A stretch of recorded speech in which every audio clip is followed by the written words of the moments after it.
Good afternoon, everyone. This is Ben Rarick. I'm the Executive Director of the State Board of Education, and as I look at those of you that have signed on today, I thank you for spending some time with us today to talk about the requirements and implementation issues surrounding the 24-credit career and college-ready graduation requirements.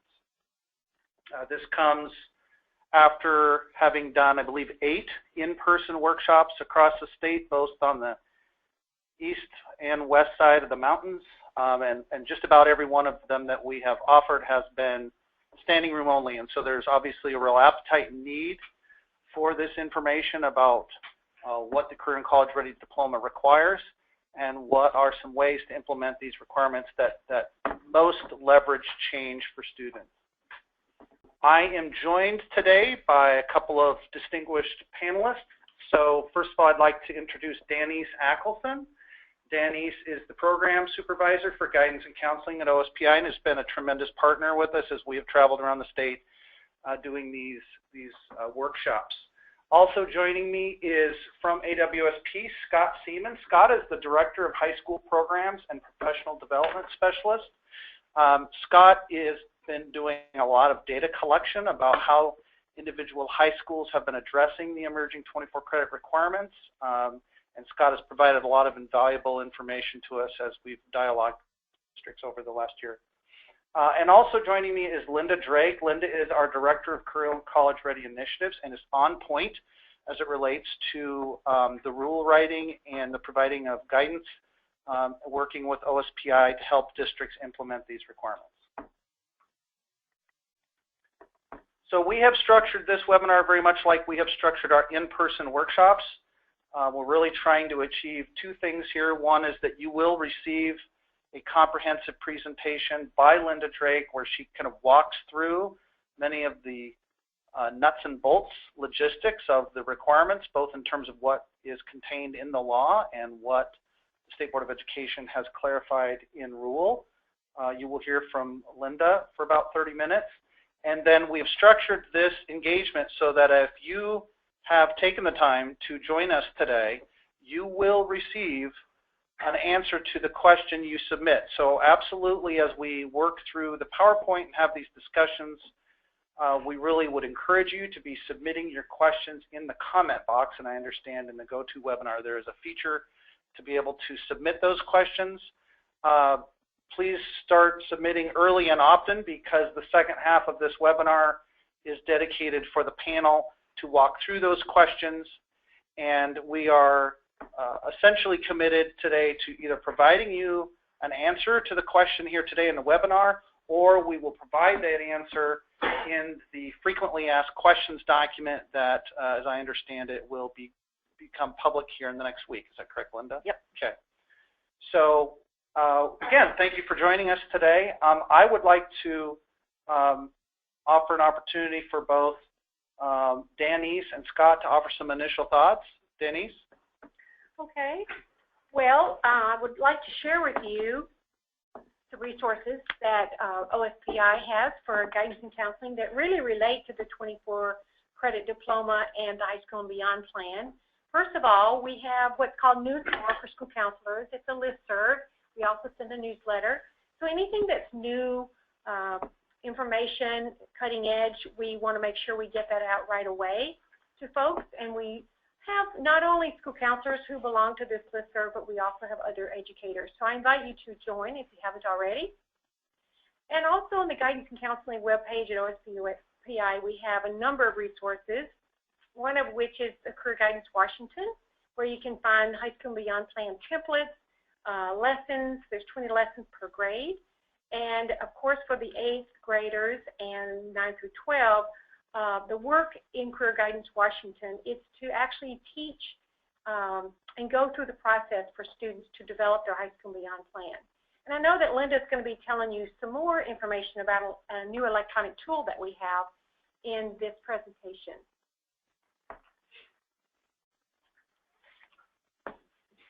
Hello, everyone. This is Scott Seaman here with the Principals Association. Thanks for giving us some time today to join us in this journey of enlightenment is really what we're working on here. The Principals Association's role in this has really been a discovery of what's happening across the state. We are conducting research actively right now to determine which high school systems are ready for 24. This isn't data that's necessarily being collected across the state in terms of what schedules are specifically being used out there, so we're frantically collecting that. So our research is ongoing. And with 295 districts and 500 plus high schools, we are making contact with each one of those with the goal of getting a good sense of what systems are being used to support 24.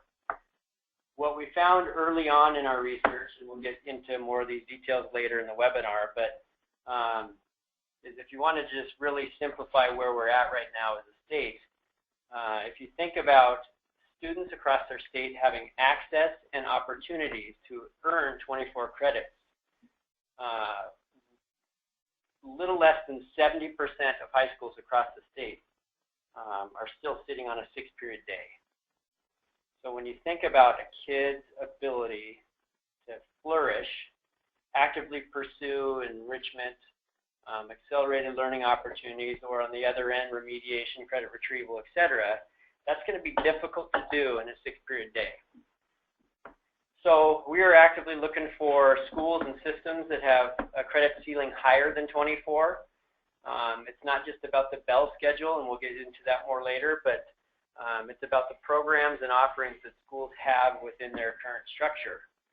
So on a 6-period day, and I used to be the principal at Tumwater High School, my course catalog used to be this rich library of classes and courses that were offered, and over the years it slowly turned into the basic core content of classes, and a lot of the electives and everything just went to the side as the requirements and testing came into the system. But there are some amazing structures out there across the state that have that rich library of offerings that are out there for kids. So I'll talk specifically about some of those later on in the webinar.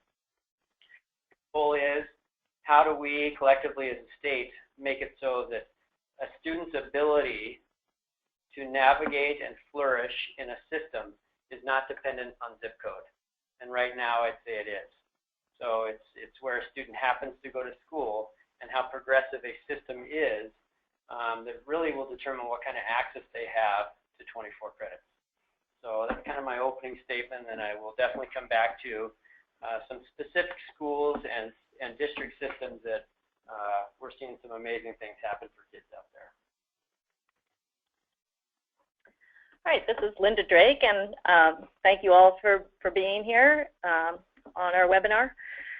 We've had the privilege of traveling around the state delivering these workshops, and I've been very encouraged and inspired by the educators in Washington State. There is no shortage of innovation and creativity out there. As districts are looking at implementing the 24 credit requirements, I think the best thing, the most hopeful thing, is when districts are able to take these requirements as a platform on which to examine what they're doing in high school and create new systems that work for them, that work for your students, that work for your community, and look beyond compliance with regulations to creative solutions that really work for you and your students. The 24 credits were first talked about probably a decade ago, and then they began to be phased in with the class of 2013. The class of 2013 had 1 additional math credit, and there was an increase in the total number of credits from 19 to 20. For the class of 2016, there was 1 additional English credit and half a credit of social studies added.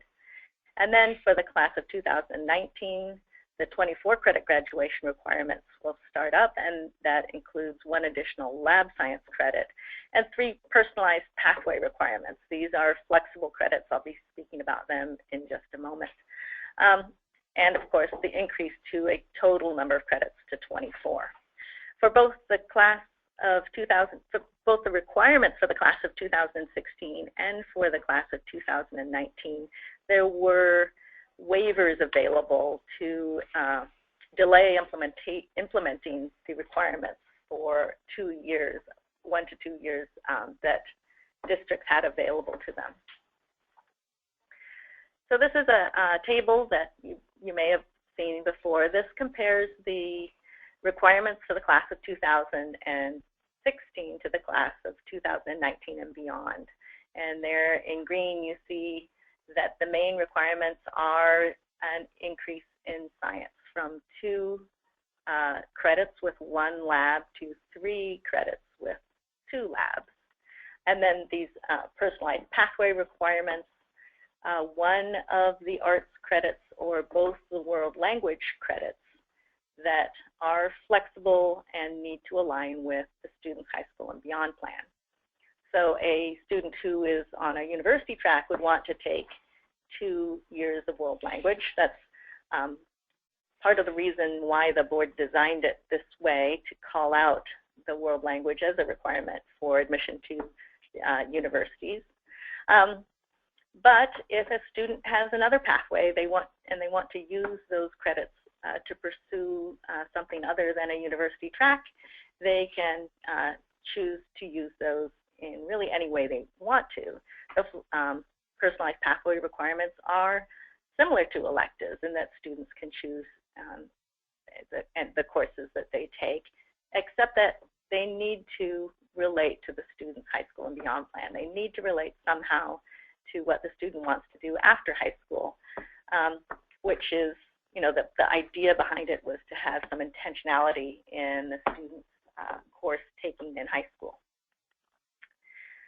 This is a colorful block diagram that summarizes the 24 credit requirements.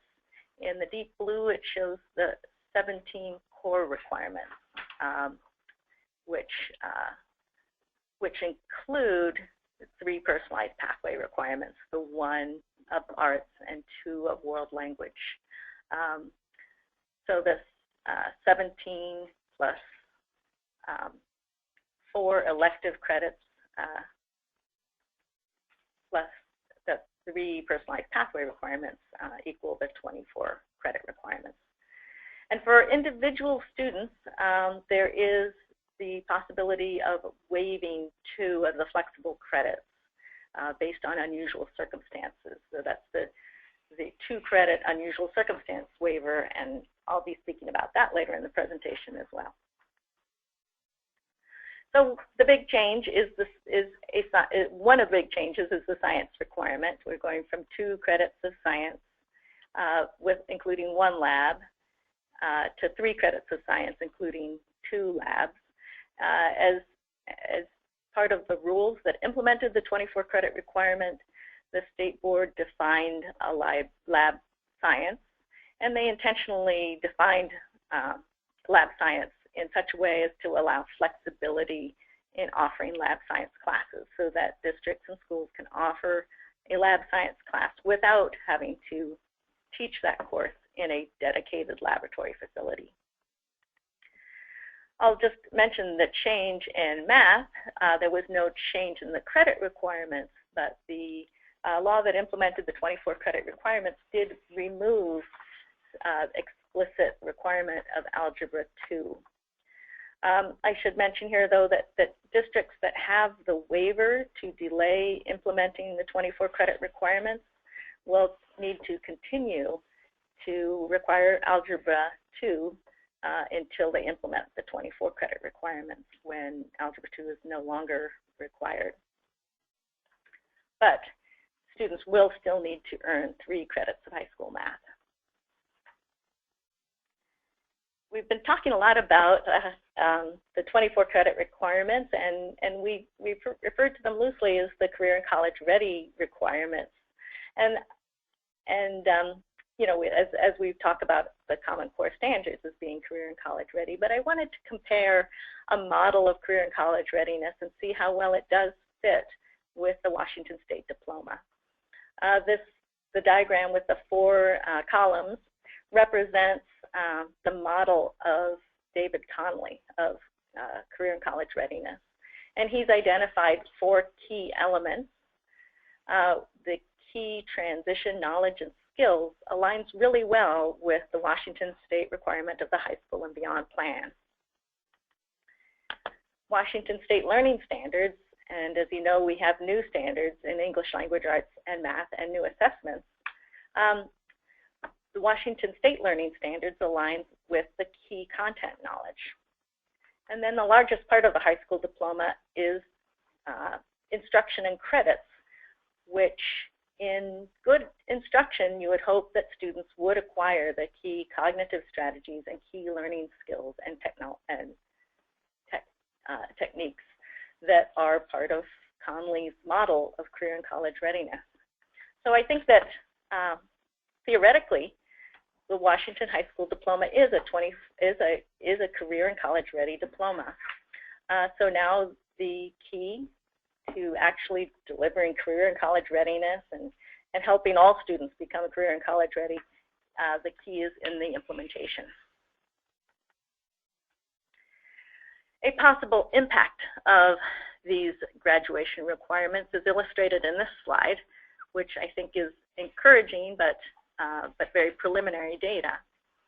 The red curve there shows the percent of students who went directly from high school to a two-year college and who required math remediation once they reached college. So that number hovered between 50 and 51 for a number of years and then had a downtick with the class of 2013. And corresponding to that, there was a slight uptick in the number of students who had taken 3 years of high school math through Algebra 2 with the class of 2013. And that's a good change because that's the first class for which 3 credits of math and including Algebra 2 was required. So this is a relatively small change, but it's a change in the right direction. We hope to see this trend continue. And just because I have charted both of these on one graph doesn't mean it's necessarily causal, but it makes sense that if students are taking higher level math in high school and being successful in those courses, that they will need less remediation in college. So as I mentioned, there were extensions available to districts to delay implementing the requirements.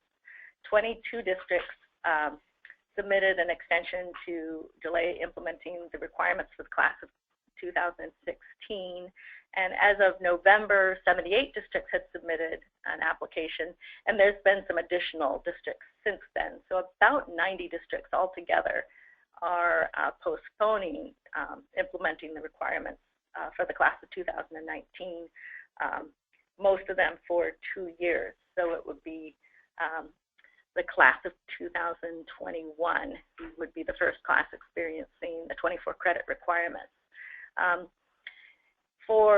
Particularly for counselors of districts that have a lot of students transferring in from other districts, you should be aware that because of these waivers, it sort of stretches out the implementation timetable for these new requirements. So it will be about 7 years before all districts in Washington have implemented the 24 credit requirements. So we'll be in a bit of a transition phase for the next 7 years. This is a map that shows which districts in November had applied for the 2-year delay of implementing. Every year in the basic education compliance report that districts submit to the State Board of Education, we also distribute a survey to districts that they fill out. We ask them what their graduation requirements are. So the point of this chart, the main message here is that districts are meeting the requirements of the class of 2016 for credits of English and the additional social studies credits. So this also shows that the biggest reach is probably going to be implementing the 3rd credit of science. Along with the application to delay implementing the requirements, the state board asks districts to fill out an application. Now, the board doesn't actually have the authority to deny any application, so if a district feels they need it and they ask for it, they will get the waiver. But we do ask them what they are working on, why they need the waiver, and this is the main reasons and approximately the order in which they are mentioned in these applications. So the main thing that districts are worried about is credit retrieval, which makes sense if you are a high school with a 6-period day and a student fails 1 or 2 courses, which many students do. They will need support and programs to allow them to make up those credits. Staffing and facilities are a concern for districts, mainly for implementing the science requirement. Many districts mentioned they were exploring changes to school schedule. Counseling, high school and beyond plan, personalized pathway requirements, these are all things that need to be addressed to meet the new requirements. Districts are looking at communications plans for parents and students. And then there is also career and technical education course equivalencies that are an important part of the 24 credit requirements. And then districts also mentioned unique district challenges. Many of the questions we've been getting concerns the flexibility in the 24 credit frameworks, and this summarizes some of those flexibilities for students. They have electives and personalized pathway requirements. There is the 2-credit waiver for individual students based on unusual circumstances, and the CTE course equivalency and 2-for-1. CTE course equivalencies can be 2-for-1, and 2-for-1 stands for a policy where students can meet 2 graduation requirements while earning 1 course. And this allows greater flexibility in the student's schedule because they can then have 1 additional elective. They still need to earn the 24 credits for graduation. For districts, there is the waiver to delay implementation that allows some flexibility. There is flexibility in the definition of a credit. There was time basis was removed from the definition of a credit in 2011. And districts have long had the ability to award competency-based crediting, but many districts are looking at competency-based crediting anew in light of the 24 credit requirements. And then, in addition, the definition of a laboratory science allows some flexibility in allowing districts to offer a laboratory science. I want to mention high school courses taught in middle school because we've received a lot of questions about that. That is one way that districts could provide students a greater opportunity to earn a number of credits. One district I talked to aims to create opportunities for students in middle school so that all or most of their students coming into high school would already have 2 high school credits. Basically, if a middle school course is taught to high school standards, then high school credit can be awarded. This is the language in the WAC that allows, actually it's in RCW, that allows districts to award high school credit to middle school students and the situations in which that can be done. The districts that are looking at this are looking at perhaps Washington State history, which is often delivered in middle school as meeting the graduation requirement, but if it is also taught at a high school level to high school standards, then students could earn credit for Washington State history. Also, districts are considering art and PE as possible high school level courses that students could earn credit for. CTE course equivalency has been around a long time, but one thing that's new is that the state is now approving statewide CTE course equivalencies. This doesn't impinge in any way on districts' ability to recognize their own course equivalencies, but there are 21 statewide identified CTE course equivalencies, and these mean that if a district teaches that or a skill center teaches that approved framework, then all the students in that class are permitted to earn the course equivalencies. CTE course equivalencies can be 2 for 1, that is, a student can meet 2 graduation requirements with 1 credit. And there is a great resource on the OSPI website, the Equivalency Credit Toolkit, that can walk a district through how a good practice process for developing course equivalencies. I wanted to mention transcribing CTE course equivalencies because although they've been around for a while, there are still questions out there about how to transcribe them. And it's actually described in our CW that courses that are identified as CTE equivalencies can be recorded on the student's transcript as the academic high school credit. So that the academic high school credit is recorded on the student's transcript if the student chooses that. And that way, if the student chooses to go on to a baccalaureate institution, it would show up on their credit as meeting the CADRs, the college admission distribution requirements. The record or documentation that the student took a CTE class can be provided through a certificate that becomes part of the student's high school and beyond plan. So that way, if a student goes on to a technical program, they can use the high school course in that technical program. Let's see, the high school and beyond plan. There are resources available on both the OSPI and the State Board website for high school and beyond plans. And the main point that I would like to make with this slide is this new tool by WSIPSI that is provided at no cost to districts. It's at no cost at all to districts that are members of WSIPSI, and there's a minimal one-time setup cost for districts that want to use it that are non-WSIPSI members. That fee is to set it up so that the student information system can talk to the tool. And Denise, do you want to say just a few words about the WSIPSI tool? Sure. We have received a lot of really great information that schools are enjoying using this because it's very simple and efficient.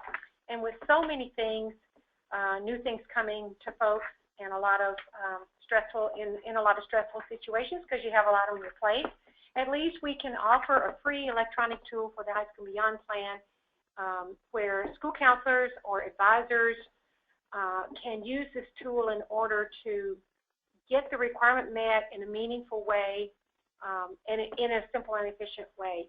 So if you're interested in getting this tool, your district student information director needs to talk to the ESD data folks, and I could send you a list. I had that in one of our newsletters recently. Or you could contact WSIPSI directly for a demonstration or some training. Although, to tell you the truth, you don't really need very much training because it's very efficient. And when students transfer from district to district, they can use their tool. It does not, have to be something that you log into separately. It's built into the Skyward system, as Linda said.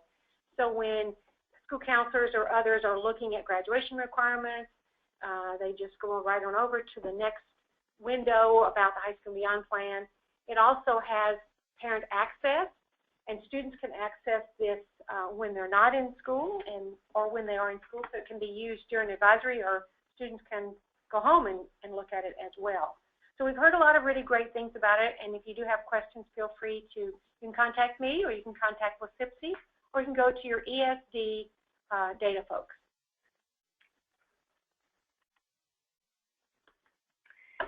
This is the WAC that describes the personalized pathway requirement. And as I mentioned before, the main point behind the personalized pathway requirement is that it is meant to encourage intentionality in high school course Many districts that are already implementing a good high school and beyond plan probably won't need to change their practices very much to implement a personalized pathway requirement. One thing that I think is of concern to counselors is how to take on the work of identifying and tracking and documenting personalized pathway requirements. And I would put in another plug to the WSIPC tool because I think it would be pretty useful in that respect. A question that I often get is what happens when students change their mind, and a personalized pathway requirement is not completely accommodate students changing their mind. It's not meant to be a track that a student chooses and then they have to stick to it regardless. A student can choose one pathway, use one of their personalized pathway requirements, pursuing that pathway, and then they change their mind, and it's not like they lose the personalized pathway requirement. They still have two available to them, and they can use the two that are still available to them in their new pathway. So it's not meant to be something that they are locked into, and they don't have to go back and start it over if they change their mind. Now, changing the high school schedule, there's certainly some cost to doing that, and it takes a lot of planning, but there's more opportunities for students to earn credit. There's the possibility of more electives that engage students, and districts who have gone through this transition, some of them are very pleased with the change and really own it, and it really works for them. And I wonder if Scott wants to talk a little bit more about some of these considerations. Sure. We had a great question yesterday from somebody that says, well, if we're on a 6-period day, why don't we just change the number of credits that we give per semester, and that would solve the problem? And obviously the question was sarcastic and funny. But I guess go back to my original comments. This is really about opportunities for students. And what I love about this new graduation requirement is we are now as a state saying that all kids should have access to 24 credits or more in their system. So we're having the same high bar across the state for kids, which is great. The scary part is, as I mentioned earlier, a lot of our systems aren't ready to accommodate navigating 24 credits. So I've been spending my time trying to find who's out there doing some cool, innovative ways to get kids access and opportunities to get credits, and I'll just speak to a couple of those systems that we're watching closely. Sunnyside High School in Sunnyside School District in Eastern Washington is one that comes to mind. 3 years ago, they were on a 6-period semester system. They were an identified school with a grad rate of about 70%. They have switched, and they're in their 3rd year, maybe their 4th year now, of a 5-period trimester system. And students have access to up to or more 30 credits in their system. Their grad rate in 3 years jumped to 92%, and they've done that with really what their principal describes as a school that 100% are eligible for free and reduced lunch, and 90% has Hispanic or Latino. So pretty awesome demographics, and they're producing a 92% grad rate in this current system. But when you talk to students and teachers over there, they'll tell you about how exciting it is to look at the master schedule and the options and the opportunities that are available within the school day. A lot of the 6-period challenges are people are trying to put remediation and acceleration on the front end or back end of the day, but the transportation system really limits who has access to those programs. Sunnyside is putting it all within the school day, and it's a pretty cool venture that they've got going on there. Another one is Todd Beamer High School in the Federal Way School District. They're on a 4x8 block schedule with a credit ceiling of 32. So same story there that you could tell from Sunnyside. Rich, diverse population of students, and you look at their master schedule, they have an incredible lineup of accelerated learning, AP offerings. At the same time, they're able to embed a bunch of support and credit retrieval and remediation all within their day on the other end of the spectrum. Incredible master schedule, very complex, but you want to talk about courageous leadership. Their superintendent stepped in a year ago and said, if it's working so well for the kids at Todd Beamer, then all 4 high schools in our district should have access to the same system. So Federal Way has just recently, last year, transitioned all their schools to the system. I'm watching closely the Kelso School District. They just made the transition this last year. So they went from a 6-period schedule with remediation support time built into their day to a 5-period trimester system. So again, 30 credits, lots of opportunities and access during the day for kids. And John, the principal there, would tell you that they added 48 new classes this year, which is pretty exciting and has everyone excited about the new learning opportunities available in the Kelso School District. As Linda said, cost is obviously a big factor here. Collective bargaining is a big factor here. Professional learning for teachers. When you go from teaching in a 49 to 51-minute period to a 75 or 90-minute block, there's a lot of learning that has to go in for the adults in this system. So it's not about just putting in a new schedule. It's about really conducting a full-scale audit, what I keep calling is a credit audit. What are the programs that are available in your system that give students access to credits?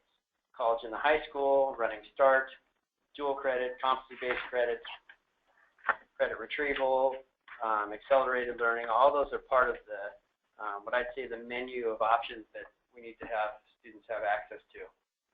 And the final piece I'll say would be this, is that when you look at administrative turnover in the state, if 1 in 4 principals are actually in their same building after 5 years, the bell schedule is the last thing that ever gets changed. It's like the final frontier, because leaders aren't there long enough, whether it's the principal or the superintendent or central office position. We're never there long enough to actually get to these deep second-order systems changes.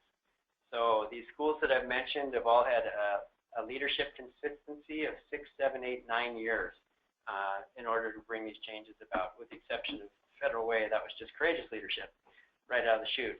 So you can shoot questions in, or if you'd like to contact me directly about some of the systems that you're seeing out there, my email is the shortest on the planet, although I guess a 3-letter person would be shorter, but scott@awsp.org. So short and sweet. If you want more details about the systems that I'm seeing out there, we're going to continue to do our research to kind of uncover and unpack what are the most high-functioning systems available in our state for kids, so that we can end this kind of siloed work that's happening out there. Okay.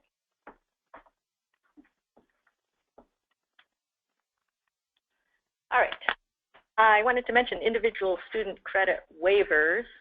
So the law that authorized districts to implement the 24 credit requirements also allowed districts to waive up to 2 credits for individual students based on unusual circumstances. And the law also directed WASDA to create a model policy, WASDA being the Washington School Directors Association. So WASDA did go ahead and create the model policy. These are the elements considered in unusual circumstances in the WASDA model policy. Most of those were actually dictated in the law that needed to be addressed as possible unusual circumstances. So a district can look at adopting the model policy, or they can use the model policy as a basis and then create their own based on the model policy, or they just can create their own policy. It's pretty much up to the districts to identify and define for themselves what an unusual circumstances would be. I think from the state board point of view, it's pretty clear that the law was not intended to be applied broadly to whole classes of students, but should be applied on a case-by-case basis for individual students. But I think the board would also agree that it should be interpreted broadly enough so that students who really need the 2 credit waiver would have it available to them. But it is up to districts to implement how they choose to. I wanted to mention the waiver for fitness and physical education because I get questions about this. And here the only thing I want to say is that the 24 credit graduation requirements did not change the waiver for fitness and physical education. That waiver is actually has its own RCW, and districts can continue implementing whatever they've done in the past. They can continue to implement into the future because the 24 credit requirements didn't really change the requirement. So a lot of districts are concerned about credit retrieval and concerned about providing more opportunities for students to earn credit so that they will have time in their schedule to retrieve core credit that they may need. These are some typical methods and programs that districts are using: summer school, online courses. A lot of districts are looking at competency-based crediting. I'll speak to that a little bit more. The State Board is working on guidance for competency-based crediting to help districts implement competency-based crediting opportunities. A lot of districts are looking at credit for high school and beyond planning or for advisory periods. Districts, a number of districts award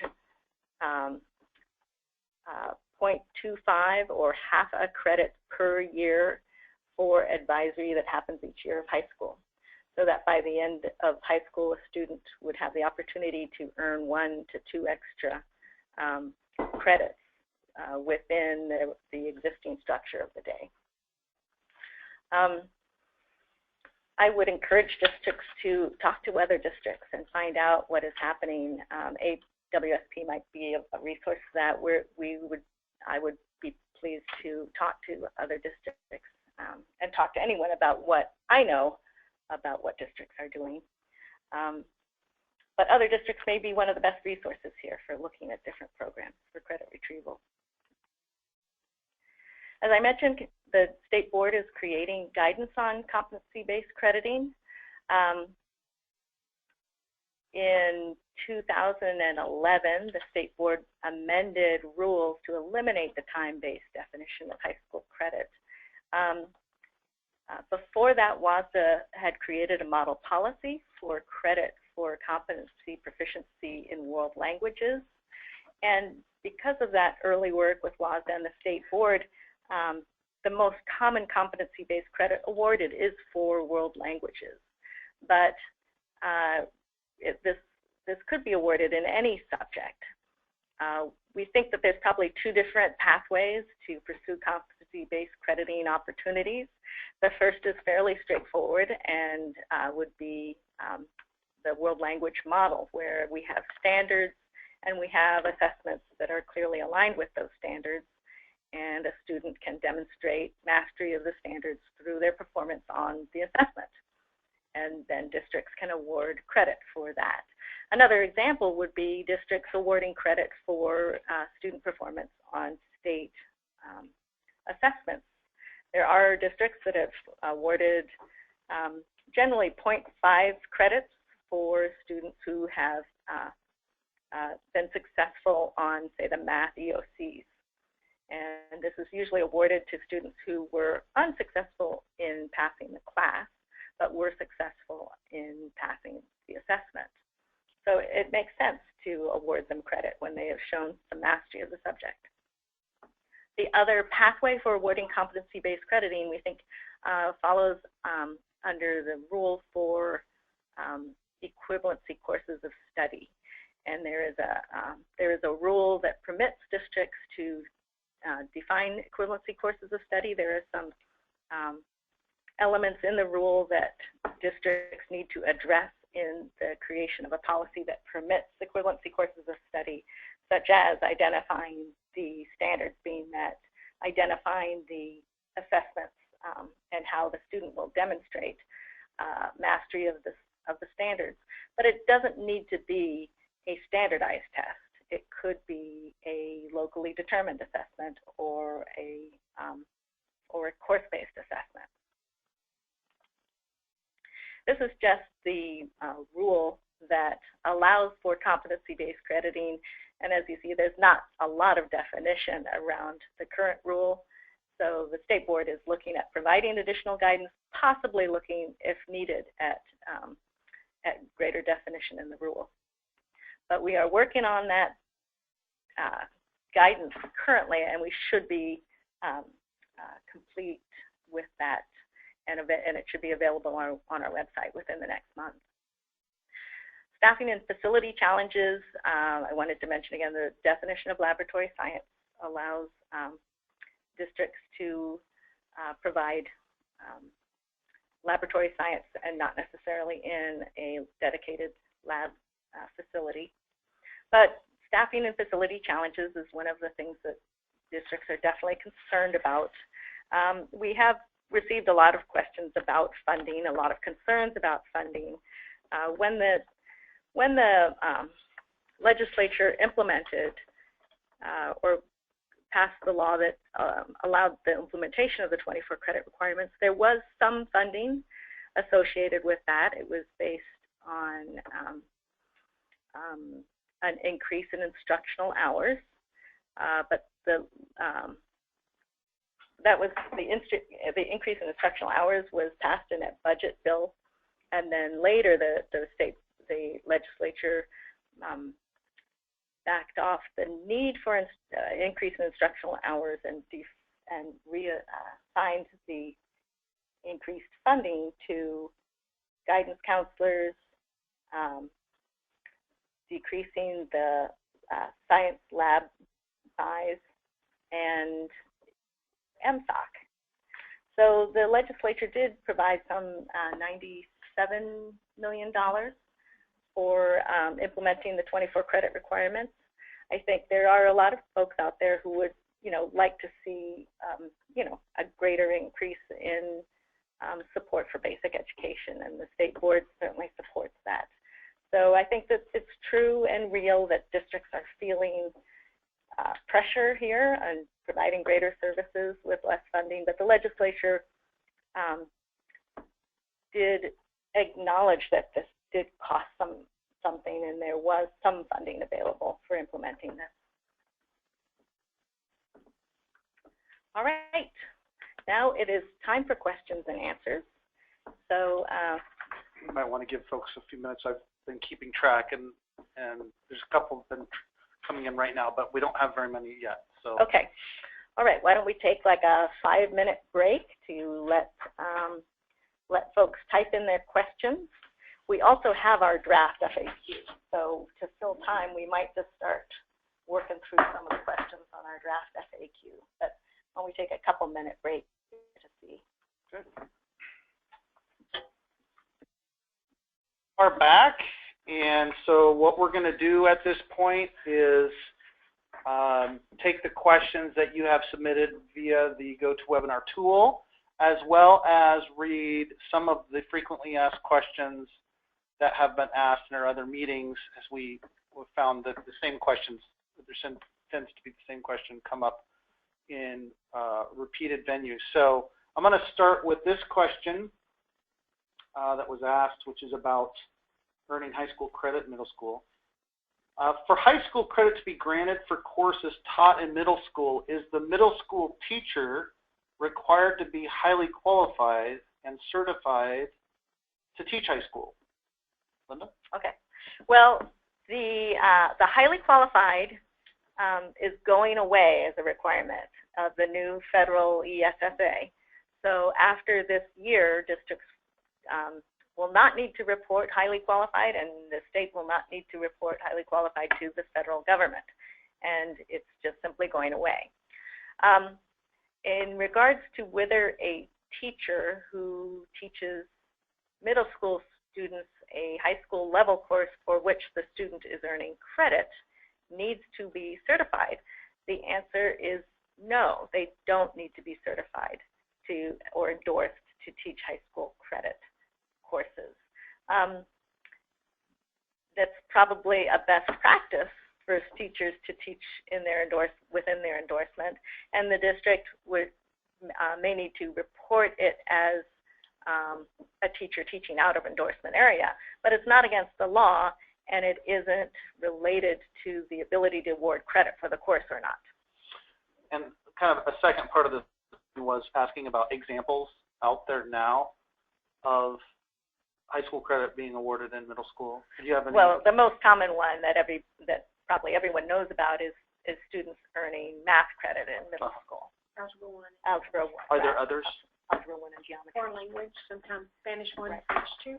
Oh, sometimes districts are teaching Spanish 1 in 8th grade, so they can earn high school credit. But the most common, as Linda said, would be Algebra 1 and geometry. And they have those assessments to determine that it's being taught at the high school level, right? So in world language, you have the stamp assessment. Right. Okay, next question. This is a very good question and has become an issue increasingly over the last, I would say, 4 to 6 weeks in terms of the role of the NCAA. What does the National Collegiate Athletic Association define as lab science? Well, their definitions tend to be much more conservative than the state. They don't create a definition, but they have a list of courses that they recognize as lab sciences. That's available on their high school portal.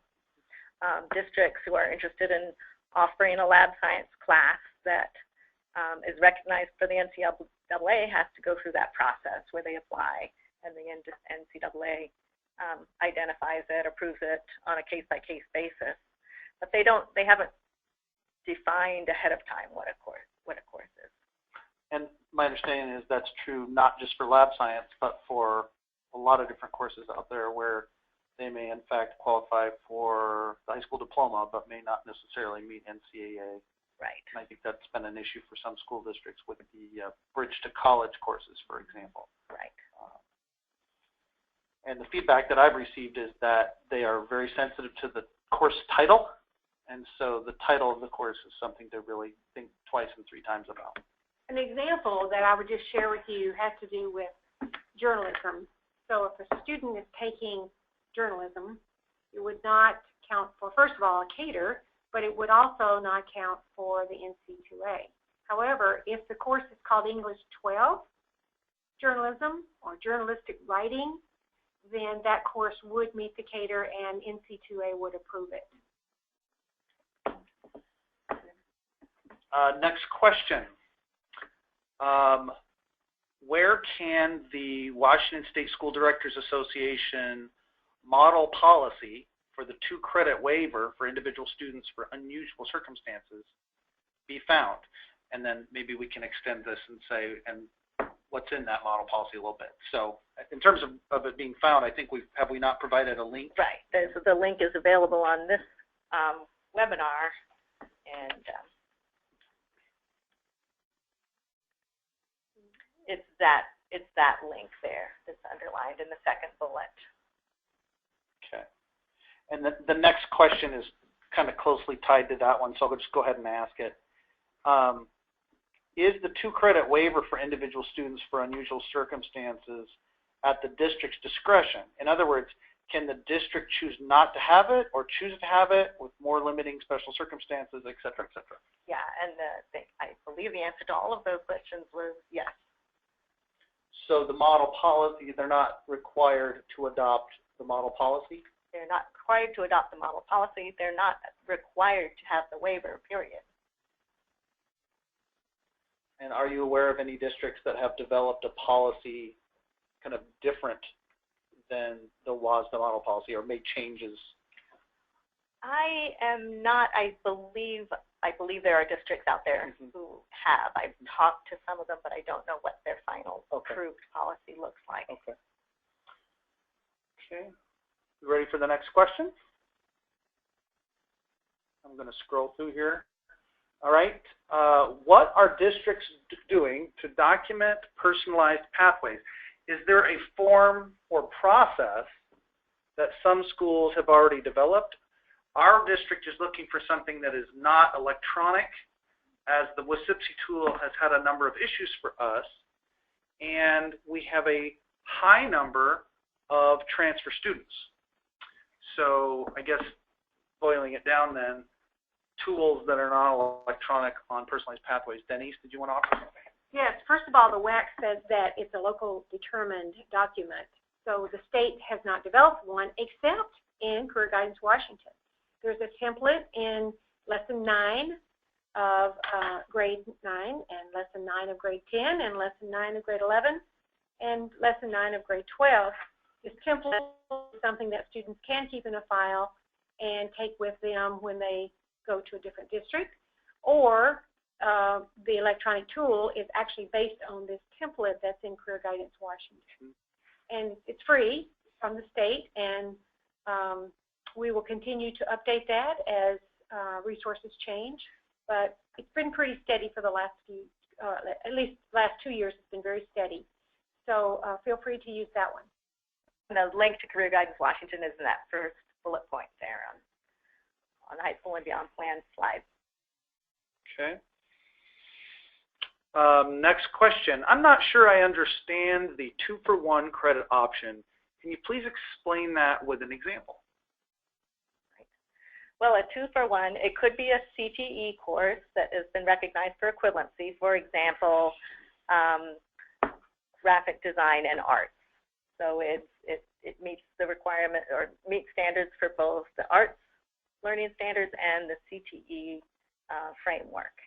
And the students could meet 2 graduation requirements in art and CTE while earning 1 credit. Now another example that Denise Oh yeah, another example of that one of our school districts here in Thurston County uses is physical education. They offer a dance course, and in this dance course it counts for PE and it counts for art. So the student receives 1 credit, but checks off 2 graduation requirements, PE and art. Was there? I think that was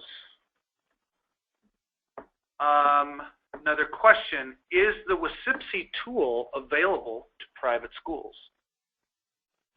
That's an interesting question. I think my understanding of that is that it's available to WSIPSI clients. Mm-hmm. I understand that WSIPSI has made it available to non-dues paying clients for a minimal setup fee, but I don't know if any of those non-dues paying clients are private schools. So do we even know the answer to this, really? I mean, do we have... we don't really know the answer, but I would say that WSIPSI, you could just call WSIPSI and ask, because it really would depend, I think, on what kind of student information system the private school has. Mm-hmm. I mean, they really want to offer this tool for free, so I would just contact WSIPSI and ask them if they were a private school. Mm-hmm. Okay. Here's one on the same topic. Is there a plan to link the High School and Beyond tool directly to Skyward? And my understanding, we've actually received this question a few times, and it's important for everybody to understand that that's probably one of the largest draws of this WSIPSI tool, is that it auto-populates into Skyward and gives parents and students direct access through the same, as I understand it, through the same app tool that I have on my phone for checking my kiddos' grades. So it is a one-stop shop in that respect. Although I have received this question a couple times, so I'm not sure what the what further clarification or functionality is needed there. But that's absolutely in the original design. And so I think maybe people that have seen the online kind of simulation don't necessarily see it through the app tool, so they wonder if it can be. But my understanding is it can be. Do you have anything else on that, Danny? Well, I would just like to emphasize the pre-population for the 4-year plan. That's a really great tool that no other system in our state really has. So if you're on the Skyward system and you're using the electronic tool, that pre-population is very well, has been very well received by folks. Now, if you are in a different student information system than Skyward, like Linda said, you can access that for a minimum fee, and you would have all the same kinds of pre-population and all these same kind of features in that. One thing I would want to mention about the tool, too, is the question that I got about what happens when a student changes their mind. Well, this tool would be easy to deal with that because both the counselor and the student has access to the tool at any time, and they can just go in and make changes that they want to make. And changing from school district to school district would be really easy because it's already in the system, their transcript is. Right. So I'm not sure how to respond to the question where they felt they had some issues, but as far as students transferring between districts, this was one of the reasons why it was created. Okay. Just picking a couple here. Can a middle school student satisfy graduation requirements without actually earning high school credit in a topic? So can you satisfy, I'm kind of inferring here what, I think what they mean is, like in math, for example. Well, the obvious answer to that is the example of Washington State history. Oh, okay. Because most kids do meet the graduation requirement in Washington State history through a course in middle school for which they don't receive credit. Okay. And that would extend to algebra? Could a kid take? Yes, and I think the overarching answer is yes, because it is up to the student and the parent to decide whether they want the high school credit or not. Okay. But I think if they've taken the course, it's at the high school level, they could meet the requirement. Okay, I'm pleased to see a question about competency-based crediting here, so let's get into that topic a little bit. Can a district award credit for successful completion of state assessment? Could such a credit meet a graduation requirement? And this question, they say, for example, Algebra 1 or credit in English. They're the two examples they give. I don't see why not. I mean, I think that in order to award competency credit, the district would have to have a local policy. But if they are awarding credit for it, I would think that the policy could specify that it meets the graduation requirement as well, and it makes sense that it should.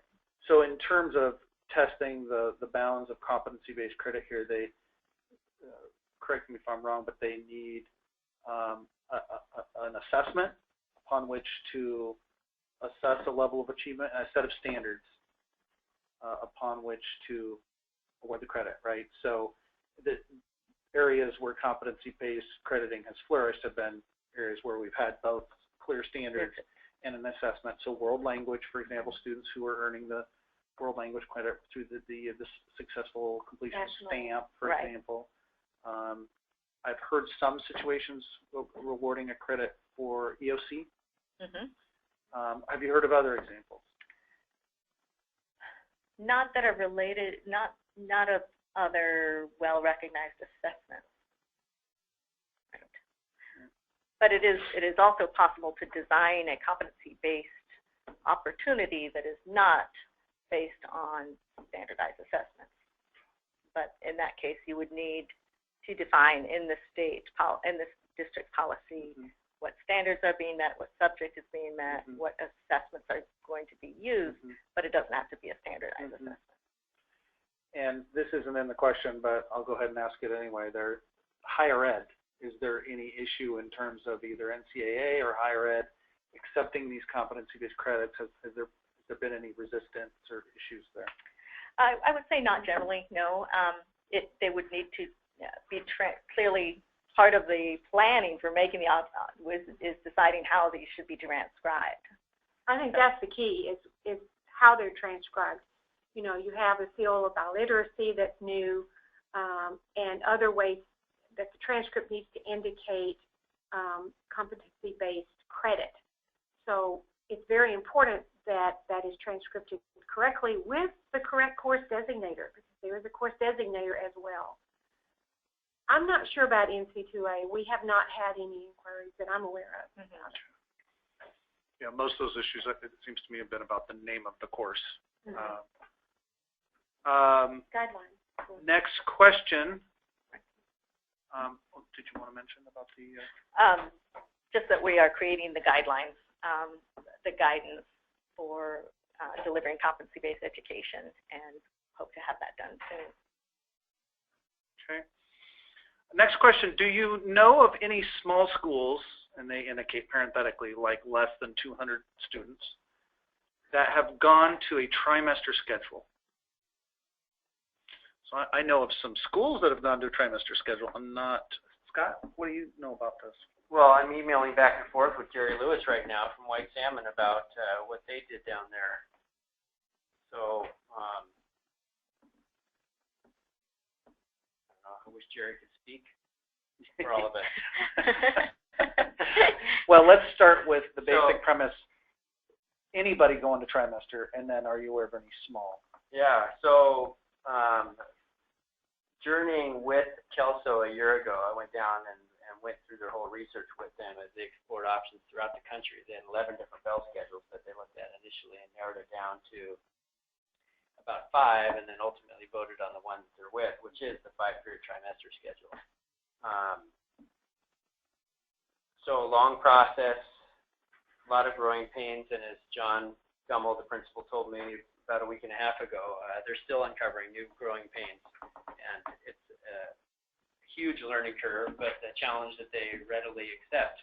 I'm reading Jerry's email here. He just emailed me and said that they're in their second year of a 5-period trimester school day with a 27.5 credits available to students. And they used to be on a 7-period day.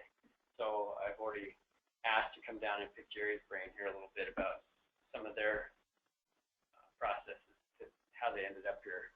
I had a phone conversation with folks from Quilcene this morning who are looking at options, and they want to, they're exploring how do they do this in a small school with 100 kids. So most of the small schools that I've found are not tackling this head on because they're on a 7-period day already, and they already have teachers teaching multiple preps within a period. So they're able to maneuver within their small structures. So we found that through most of Eastern Washington, we didn't sense a lot of urgency around changing because of the 7-period structure already. Scott, in your opinion, what do you see as the power of the trimester model there? Well, it's funny, when I was principal at Tumwater, I helped us move from a trimester system to a semester system. But this was back before all of these big changes. So when I look at it now, I think, wow, the power to me is the offerings. Powering is the flexibility. You know, we were just having this conversation around Algebra 1 a minute ago. Well, Kelso, they're taking the knowledge that they have around who gets to define a credit, and they're applying that to this notion of all kids are different. So they have some kids that are demonstrating competency in algebra in 2 trimesters. And they have other kids that are taking a full scope and sequence of a year. They have some kids that are trying it out the first trimester and then restarting in second trimester. The converse, we have Todd Beamer. They have some kids are taking AP every day. Some kids and their parents decided they only need it twice a week. So, I mean, that's huge flexibility when you have a schedule that's rich like that with lots of offerings. But a big lift in terms of making that change initially. Yeah. Yeah, another thing that we heard on the road from various folks, including higher ed, was that when you have a 0.5 for a trimester class, it's a lot easier to track and take care of than a 0.33 for a trimester. So I know, Scott, you've talked about schools that do have a 0.5, but they only offer maybe 5 periods a day rather than 6. So there's all kinds of models out there, but I would just think about, if you're thinking about changing, just think about what makes sense for you. Don't change for change's sake. Next question. What is the anticipated timeline for the SPE to develop the competency course credit toolkit? Well, we have a meeting next week to review the second draft, and I think we're hoping to have a final draft after that, or a final product. Yeah. August? by August for sure. But I think we probably are hoping that the state board would approve the guidance in July. But they'd be able to see a draft. But I think that we'll post a draft. There'll be a posted draft probably with the July meeting packet for sure, if not sooner. Next question. I am surprised to hear that the state provided $97 million more in funding. Our district has not seen an increase in counselor FTE in the high schools, even though counselors and administrators have been begging for more FTE. What else could this money be used for if it wasn't used for counselors? Okay, so the $97 million was actually an interesting journey. So as for those of you that follow the evolution of these requirements closely, you'll remember that in the first iteration, it was 24 credits and 1,080 hours. Remember the 1,080 hour requirement. When it got to the point where the year of implementation was drawing nigh, a lot of school districts expressed anxiety about the 1,080 hour requirement as separate from the 24 credit, and felt like although the 24 credit requirement might be manageable for them, the 1,080 hours was less manageable from a collective bargaining standpoint. So the money that was originally committed, the $97 million, that was originally targeted to simply added hours, was redistributed to fund, I think it was 4 things. So this, one of the things I'm clarifying here is this question was implying the $97 million all went to guidance counselors, and that's not technically correct. It was for lab science class size, for MSOCs, which is the acronym for the non-salary, the maintenance, supply, operating costs. What else? That's it. What was the third thing? And counselors. So part of it was counselors. High school. House guys, counselors. And so, but what is important to understand, and we, as we have said this at different workshops, people have been aghast because most people were not aware of this, and many of the people coming to our workshops are guidance counselors wondering where the extra guidance counselors went. But in fact, that money goes to school districts in a flexible pot, and local school districts have the discretion to be able to make decisions about how that money gets deployed. And of course, there are arguments for and against this approach, but it is nevertheless current law in terms of what the state specifies in a budget and what level of discretion local school districts have in implementing it. State board has always supported this notion that local school districts should have a fair amount of discretion in terms of how they use their funding because they're addressing different challenges. So if you renegotiated a contract, or if you decided to lower class sizes, or that this money might have gone for different purposes, but presumably all ways that benefit students. Next question, can you clarify the dual credit rules? One course meets 2 grad requirements, but does it count twice as a credit, this person is asking. That's 2 for 1. That's not dual credit. Well, that's right. That's right. Dual, just a little bit about the terminology.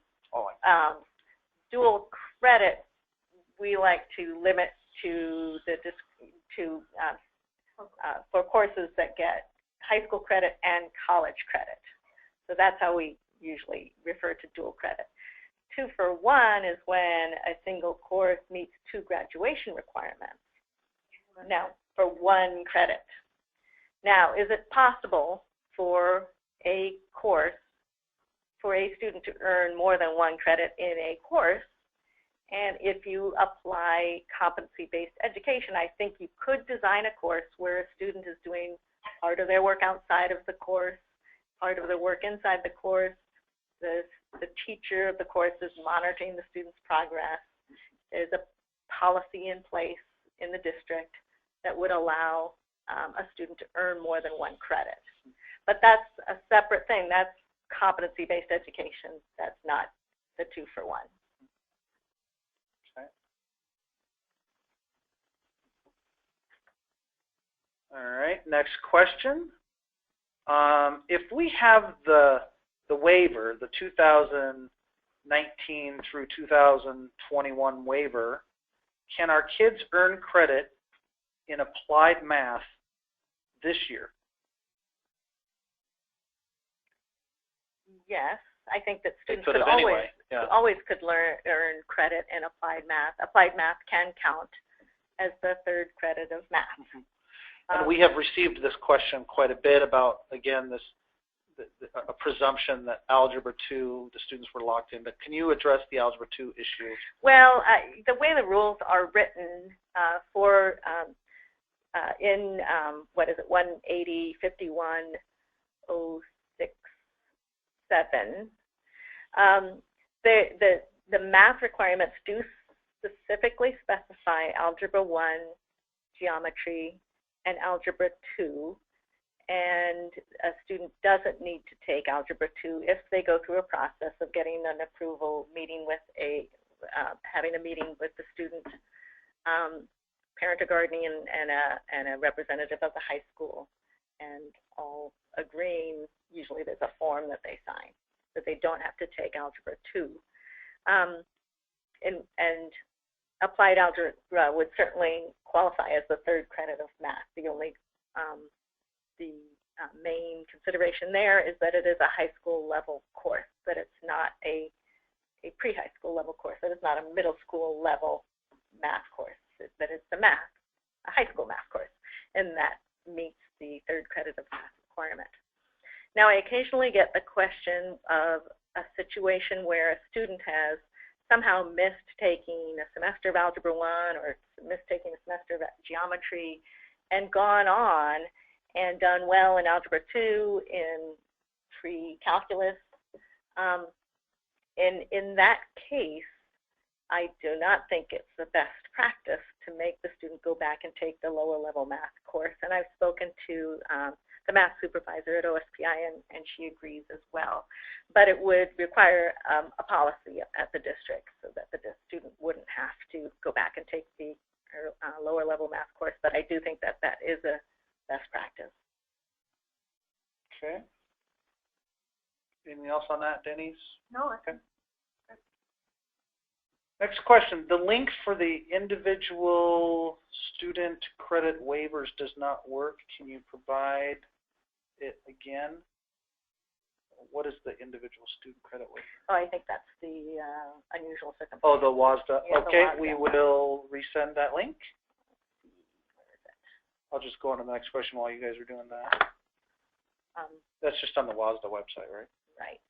And I think if you, yes, you're right. Okay, I'll have to resend that link. So how do we resend it to the folks that are on the... All their emails. Tony can send you their emails. So we will have Tony, the administrator of the webinar, give us the email. put the link on the materials. Okay, let's not forget to do that though. Okay. Okay. Is Tony right there? You can just email him. He'll send them to you. Okay. Next question.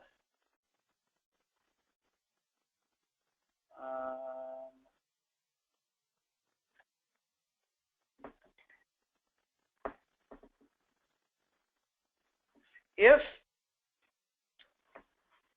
we got some, let me see if I can decipher this one. Looks like it was quickly typed, maybe on an iPhone or something. If the students only earn 1 credit for the 2-for-1, by checking off the graduation requirement, how would they earn 24 credits? Oh, I think I know what they mean. So if they're not, Okay. you see what the question is. So if they're only earning, if they're doing 2-for-1, they check off the box for 2, Right. they get 1 credit. Right. How do they earn 24? They still have to earn 24 credits unless they have the 2-credit waiver. So It's They have more opportunity to take something right. else they might really be interested in. it's a flexibility provision Right. for opportunities to take other classes. Right. I think that probably the best way to say it is it doesn't save you a class. It opens up the option to take another class that you may otherwise not have an opportunity to take. Classic music, art, these sorts of things. Even if you've satisfied your art credit and you want to have more than that, 2-for-1 opens up space in your calendar to do that.